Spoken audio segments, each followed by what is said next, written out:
Hi, Steph's Water Team. That's me switching on my hands and knees. I'm now going back to my exercising position to give you some ideas just to have a bit of fun when we haven't got any water. Leave it with me. So now I'm sitting on actually what is an ottoman, but I suggest you take a dining room chair. So sit nicely, engage your abdominals, shoulders down and back with good posture. Hopefully with a chair that's the right height so that your feet are on the floor. Note I have pinkified my feet so that you can see them. So where are we going to start? We pretend we're in the water. So therefore we are going to start with our heel digs. Alternately taking our feet out, just tapping the floor, pulling our toes up. Now you have a choice here. If you're feeling coordinated, you could do something with the hands, similar to the movements that you're used to in water. You could push forward with the opposite arm if you wish, or you could just sit there and keep your hands still to make sure you're focusing on your feet. Just checking that you haven't forgotten your nice abdominals and that you haven't forgotten that your shoulders are down and back and that your head is in a neutral position.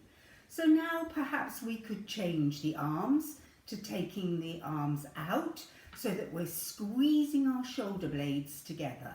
So we're focusing on our ankle now, we're pulling up our toes, tapping.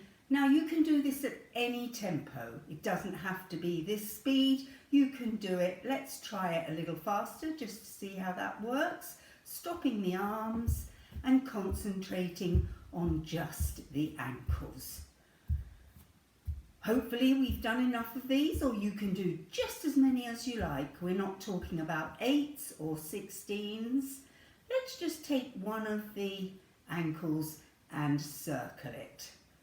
And remember, when we're in the water, we quite often will circle the opposite wrist.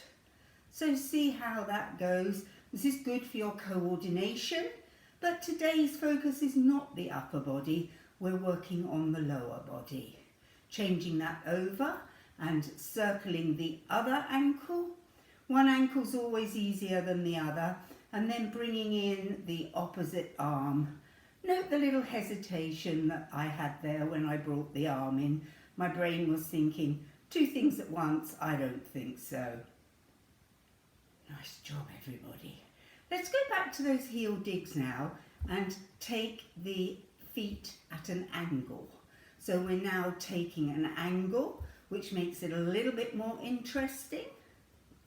And if you want to, perhaps you'd like to do single legs as we are, and a double arm. So as you take your foot out at an angle, you're pushing your arms forward.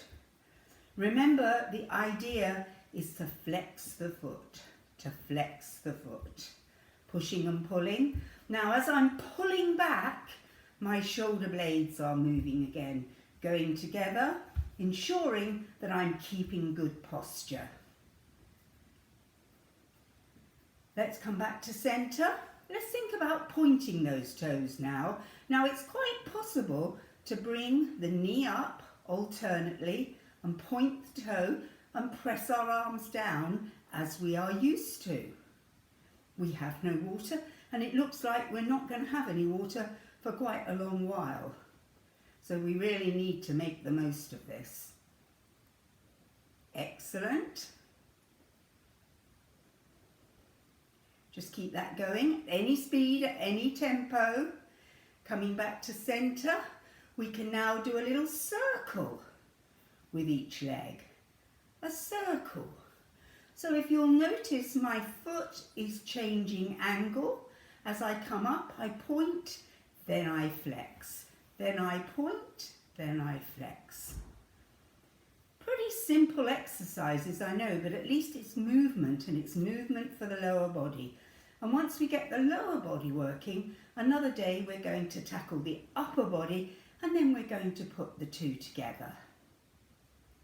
How's that feeling? Good, I hope.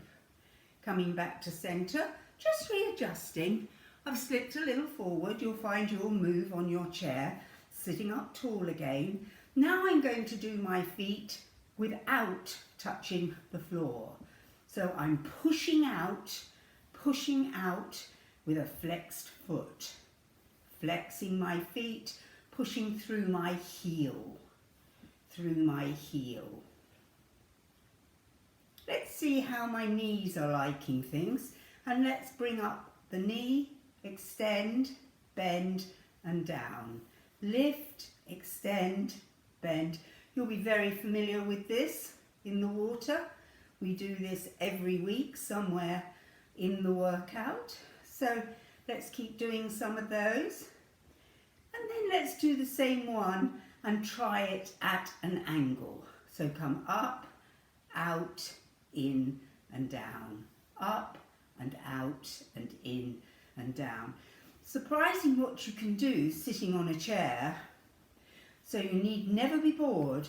Any time that you feel that you want to do something, you can either listen to Fran's music, Nola's poetry, Peter's accordion, the funnies that keep coming from Carol and Paula and other people, or you can do my exercises. Especially you can go to them if you're sick of my voice. Okay, let's call that a day now, and we'll do some more another day. Thanks for watching. I'm coming to switch you off. So down on my hands and knees into crawling forward to switch off.